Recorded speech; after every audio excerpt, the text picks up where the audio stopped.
Hello teachers, नमस्कार। मैं संघशील ARP from Siddharth Nagar. चलिए आज हम लोग बात करते हैं निपुण विद्यालय हम कैसे बनाएंगे, उसकी कार्य योजना कैसे तैयार करेंगे, कार्य योजना रजिस्टर कैसे बनाएंगे, हम उसके बारे में पेज वार बात कर लेते हैं कि कौन से पेज में क्या क्या हम लिखें और एक बढ़िया सी पंजिका बन जाए हमारे विद्यालय की। तो ये सत्र हमारा होगा। सबसे पहले तो हम सत्र लिख लेंगे कि निपुण विद्यालय बनाने हेतु वार्षिक कार्य योजना सत्र 2023-24। अब इसमें डिटेलिंग हम करेंगे। पहला पेज, ये पेज 1 होगा आपका भी। ये पेज 1, पहले पेज पर आप इसको लिखिए और उसमें क्या क्या हम फैक्टर्स डाल दें। उसमें सबसे पहले हम डाल दें विद्यालय का नाम, विद्यालय का नाम यूडाइस भर दीजिए, फिर NPRC, BRC एंड डिस्ट्रिक्ट। तो इतना काम हम अपने पहले पेज पे कर लेंगे। तो आपकी पंजिका का जो और जितना भी आकर्षण आपको डालना है, जितना आप खूबसूरत बना सकते हैं उसको आप बनाइए। आप कुछ चीज़ें प्रिंटेड भी खरीद सकते हैं, PDF के रूप में भी खरीद सकते हैं जहाँ से उपलब्ध हो, या फिर हम अपने खुद से ही हस्तलिखित तरीके से इसका सुंदरीकरण करके बना सकते हैं अपनी इस पेज को। तो ये पेज नंबर पहला है, आप इस तरह से बनाइएगा। विद्यालय का नाम यूडाइस, NPRC, BRC और डिस्ट्रिक्ट। फिर हम आएंगे सेकंड पेज पर। सेकंड पेज पर हमारा क्या होगा उसको हम समझ लें।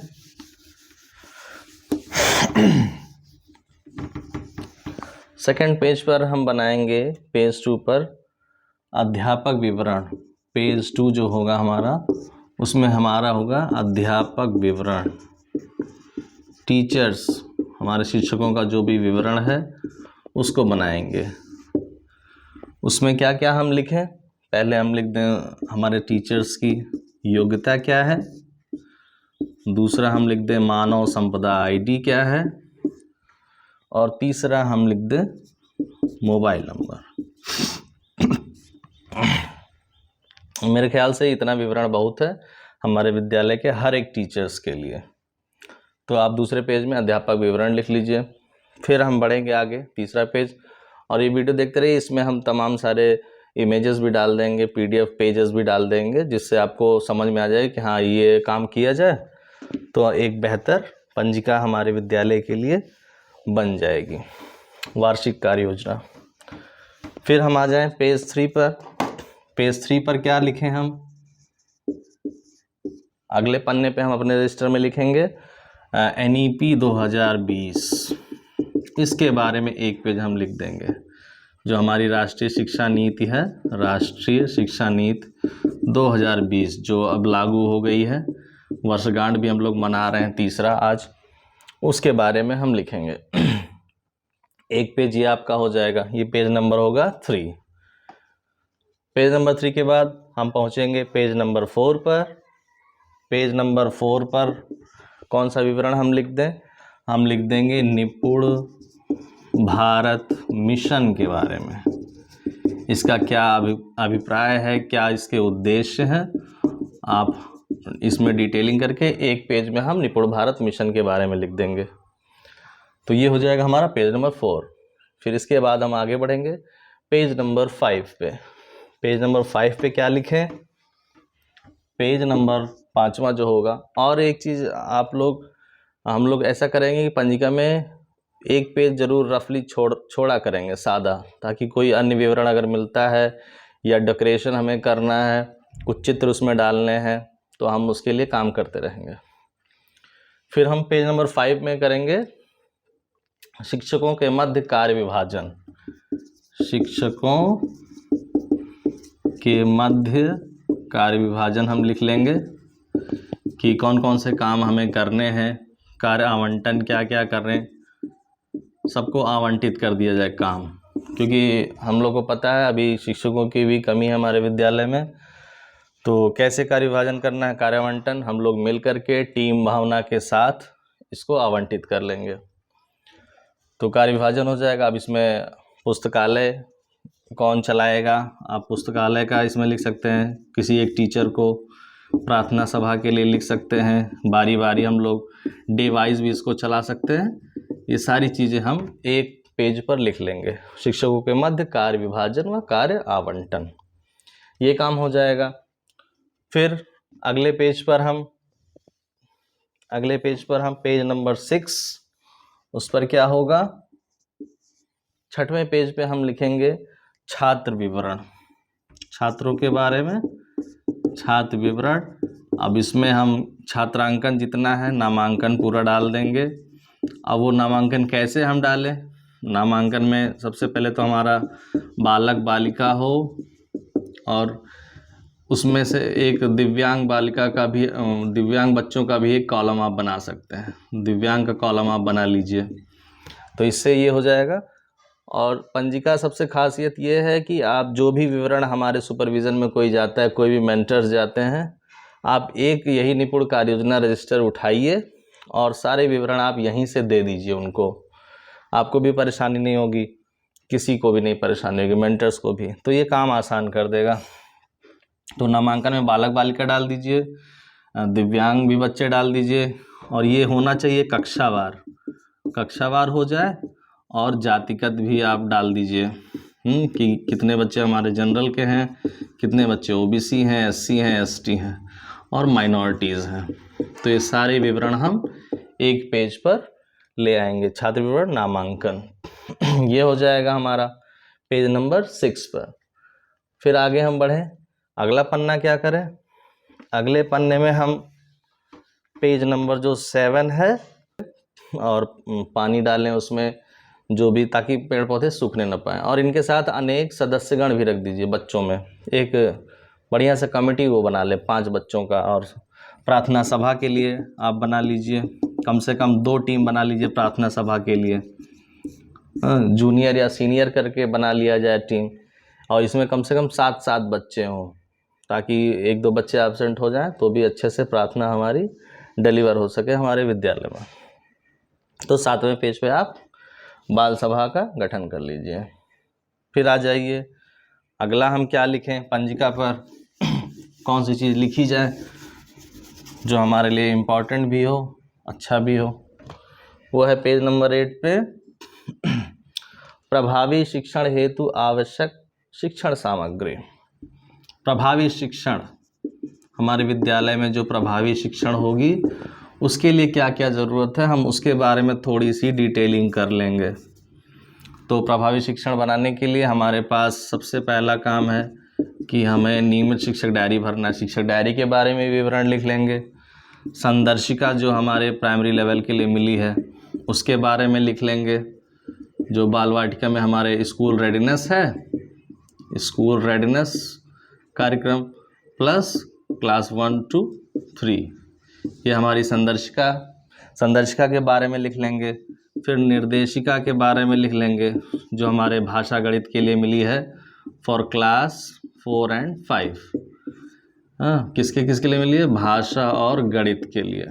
इसके बारे में हम थोड़ा सा डिटेलिंग कर लेंगे और कोशिश करेंगे कि उसका सुंदरीकरण करने के लिए पेजेस अगर मिल जाए, उसकी फ़ोटोकॉपी बढ़िया से कराइए, उसको चस्पा कर दीजिए।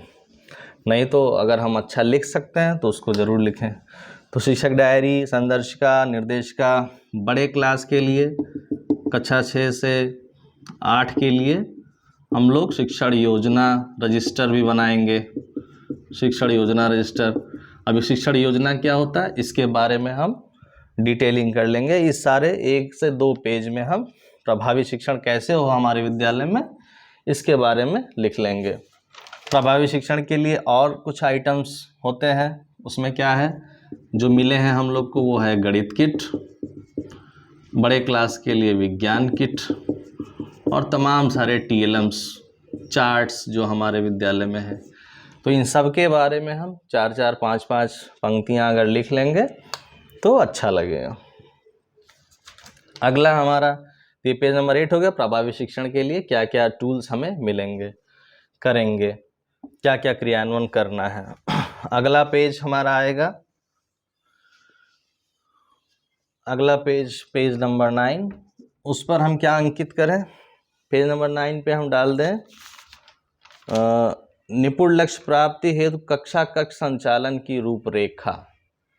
कक्षा कक्ष संचालन कैसे होगा? कक्षा कक्ष संचालन की रूपरेखा, ये हम हेडिंग डाल देंगे अगले पेज पे। अब इसमें हर कक्षा कक्ष संचालन के लिए अलग अलग चीज़ें निर्धारित हैं, मतलब जो कार्य योजना है हमारी वार्षिक कार्य योजना, उसके बारे में हम ऐसे ही डायग्राम ही बना लेंगे। उस कार्य योजना में क्या है कि निपुण सूची मिली है, ये लगभग हर क्लास के लिए मिल चुकी है। अब उसका हम एक बढ़िया फ़ोटो चस्पा कर लेंगे अपने रजिस्टर में। ये निपुण सूची है, तालिका भी मिली हुई है हर क्लास के लिए। ये कक्षा बाल वाटिका से ही है, बाल वाटिका 1 to 8 तक है। तो इसको हम लोग उस रजिस्टर में अंकित कर लेंगे कि क्या क्या करना है, इनके लर्निंग आउटकम्स क्या क्या हैं, इनकी दक्षताएं क्या क्या हैं, हमें वो चस्पा कर लेनी है कि एक साल में कितने कितनी दक्षताओं को हमें प्राप्त करना है। किसी में 18 है, किसी में 20 है, किसी में 16 है। तो ये हम प्राप्त करने के लिए ये एक पेज में लिख लेंगे कि कक्षा का संचालन के लिए क्या क्या हमें करना है, क्या क्या हमें मालूम है। नेक्स्ट पेज आएंगे हम। नेक्स्ट पेज होगा पेज नंबर 10।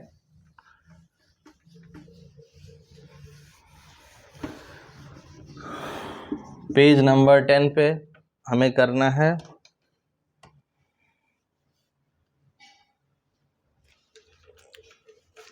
शिक्षण अधिगम सामग्री जो हमें मिली है उसके बारे में डिटेलिंग करेंगे। शिक्षण अधिगम सामग्री, इसके बारे में लिखेंगे। शिक्षण अधिगम सामग्री में हम क्या क्या लिखेंगे? गणित के किट के बारे में लिखिए, विज्ञान किट के बारे में चस्पा कर देंगे, लिख लेंगे। और जो प्रिंट रिच सामग्री हैं तमाम सारे, उनका यूज़ कैसे होता है उसके बारे में, और पुस्तकालय इसका यूज़ कैसे करते हैं। तो ये 4-5 पॉइंट्स हम लोग अपनी इच्छानुसार बढ़िया से लिखेंगे। इसका कैसे क्रियान्वयन होना है, पुस्तकालय इसका क्रियान्वयन कैसे होगा, उसके बारे में डिटेलिंग हम कर लेंगे एक पेज पर, 1 से 2 पेज पर। तो फिर अगला पेज हम बढ़ेंगे आगे। तो ये हो गया शिक्षण अधिगम सामग्री, तमाम सारे चार्ट्स हैं, इसके बारे में लिख लिया। फिर आएंगे हम पेज नंबर 11। पेज नंबर 11 पर क्या लिखें? पेज नंबर 11 पे हम लिखेंगे खेल कूद सामग्री विवरण। खेल कूद सामग्री, तो तमाम सारे खेल कूद सामग्री हैं, सारे विवरण आप एक पेज पर हम लोग इसमें लिख लेंगे। और कितने किट मिले हैं वो लिखेंगे, उसकी संख्या एक संख्या नहीं कि बैट 4 है, गेंद 4 है तो 8 हो गया, कॉक हमने खरीदा है 3 तो 3, वो विवरण नहीं देना, किट हमें देना है। अगर क्रिकेट बैट आपके पास है, कितने सारे किट्स हैं, कितने ग्रुपिंग में कितने हैं, मान लीजिए क्रिकेट के हमारे पास 2 बल्ले हैं तो हम टोटल लिख देंगे कि 2 किट्स हैं सारे। बैडमिंटन के लिए आप लिख लीजिएगा लूडो, कैरम, ये तमाम सारे विवरण आप खेल कूद सामग्री में लिख लेंगे, जो भी है, रस्सी है, जो भी है। तो एक पेज में विवरण आपका खेल कूद सामग्री का हो जाएगा। तो ये हो गया पेज नंबर 11, जो भी है पेज नंबर 11 शायद है। फिर आएंगे हम 12वें पे, पेज नंबर 12 पे। पेज नंबर 12 पे हम लिखेंगे निपुण भारत मिशन को जन आंदोलन बनाने हेतु प्रयास। निपुण भारत मिशन को जन आंदोलन बनाने हेतु प्रयास। अब क्या क्या हम प्रयास कर रहे हैं जन आंदोलन बनाने के लिए निपुण भारत मिशन की, हर एक इंसान जान जाए, हमारे गांव शहर सब जान जाए। तो क्या कौन कौन से पॉइंट्स हम इसमें लिख दें, उसके बारे में आप डिटेलिंग करेंगे। उसमें तमाम सारी हम लोग बैठकें आयोजित करते हैं। जो पहला बैठक हम लिखेंगे एसएमसी बैठक, इसमें हम लिखेंगे कब होता है, कैसे होता है, इसका अध्यक्ष कौन है, समिति अध्यक्ष का, इसके बारे में लिखेंगे। पीटीएम बैठक के बारे में लिखेंगे हम। उसके बाद आत्मीय संबंध के बारे में लिख लेंगे कि कैसे हम आत्मीय संबंध बढ़ाएं अपने गांव घर और बच्चों के साथ। उसके बाद मासिक समीक्षा बैठक BRC पर पहले संकुल बैठक जो होती है उसको लिख लेंगे। अध्यापक जो हमारे बैठक करते हैं साप्ताहिक बैठक ये विद्यालय में होता है, उसको लिख लेंगे हम। फिर पुरस्कार कार्यक्रम और उसके पुरस्कार वितरण इसके बारे में हम डिटेलिंग कर लेंगे। सबके बारे में अगर हम आधा पेज एक पेज लिख लेंगे तो हमें पता चलेगा कि निपुण भारत मिशन को कैसे हम सफल बनाएंगे, ये जन आंदोलन कैसे बनाएंगे। और तमाम सारे जन जागरूकता कार्यक्रम जो होते हैं, जन जागरूकता कार्यक्रम, तो ये तमाम सारे चीज़ें पॉइंट्स हम लोग अपने कार्य योजना में डाल देंगे। तो ये हो गया पेज नंबर 12। और इसमें 2, 3, 4 पेज जो भी लगे हम लोग इसको डिटेलिंग कर लेंगे। नेक्स्ट पेज पे हमें क्या लिखना है, पेज नंबर 13, पॉइंट नंबर 13 हम कह सकते हैं। पॉइंट नंबर 13 पर क्या लिखा जाए, प्रशिक्षणों के बारे में। कौन कौन से प्रशिक्षण हमारे यहाँ मिलते हैं या आगे मिलेंगे उसको, इसके लिए ज़्यादा पेज हम छोड़ देंगे, कम से कम 5 पेज, कि जो प्रशिक्षण होता रहे या जो हो चुका है। जैसे हमने FLN प्रशिक्षण लिया है, अब इसमें क्या हमें बताया गया है इसके बारे में हम लिख लेंगे। ऐसे दीक्षा से हम जो ऑनलाइन प्रशिक्षण लेते हैं, ऑनलाइन प्रशिक्षण क्या लिखते हैं, क्या डिटेलिंग हमें यहाँ से मिलता है, कक्ष को कैसे प्रभावी बनाना है, वो तमाम सारे इसके में हम लिख लेंगे। तमाम जितने भी प्रशिक्षण होते हैं, जितने भी विभागीय प्रशिक्षण हैं, जो भी होता है जन जागरूकता के लिए हो, चाहे बच्चों के लिए हो, हमारे लिए हो, सारे प्रशिक्षण के बारे में हम थोड़ा टॉपिक लिख लेंगे। और आखिरी में हम लोग अपने विद्यालय की उपलब्धियां क्या हैं उसको अंकित कर लेंगे। विद्यालय की उपलब्धियां कि हमारे यहाँ क्या क्या उपलब्धियां हासिल हैं या क्या क्या हम अभी आगे कर लेंगे। मान लीजिए कोई बच्चा हमारा नवोदय में सेलेक्ट हो गया है, कोई नवोदयन है, उसके बारे में हम लिख लेंगे। नवोदय के बच्चे के बारे में अगर हो गया है, वहाँ एडमिशन हो गया है, तो उसके बारे में लिखेंगे, ये हमारी एक अच्छी उपलब्धि है। या तमाम सारे अभी श्रेष्ठा परीक्षा का आयोजन हुआ, या तमाम सारी परीक्षाएं जो होती रहती हैं, अगर हमारा बच्चा उसमें सेलेक्ट हुआ है तो हम एक पेज में उसको बढ़िया से लिख लेंगे कि हमारे विद्यालय में ये उपलब्धियां हासिल हुई हैं। तो तमाम तरह की उपलब्धियां होती हैं, जैसे खेल कूद भी होता है हमारे यहाँ, वार्षिकोत्सव होता है, जिला स्तरीय होता है, मंडल स्तरीय होता है, उसमें हमारा बच्चा प्रतिभाग किया है, कोई बच्चा विनर है, तो वो हम सारे चीज़ें अंकित कर लेंगे। तो कुल मिला के हमें लगता है लगभग 20 पेज का हम अपना एक बढ़िया सा पंजिका खरीदेंगे और वार्षिक कार्य योजना सत्र 2023-24 की बना लेंगे। तो इस तरीके से आपकी एक बढ़िया सी निपुण कार्य योजना, वार्षिक कार्य योजना तैयार हो जाएगी। आगे हम बात करेंगे अगले वीडियो में कैसे हमें क्रियान्वयन करना है, निपुण कैसे अपने विद्यालय को बनाएंगे। तो अगर आपको हमारा ये सुझाव, हमारी ये बातें आपको अच्छी लगी हैं तो हमारा चैनल सब्सक्राइब करें, संघशील, और आगे आपको ऐसी अच्छी और वीडियो मिलती रहेंगी। Bye bye.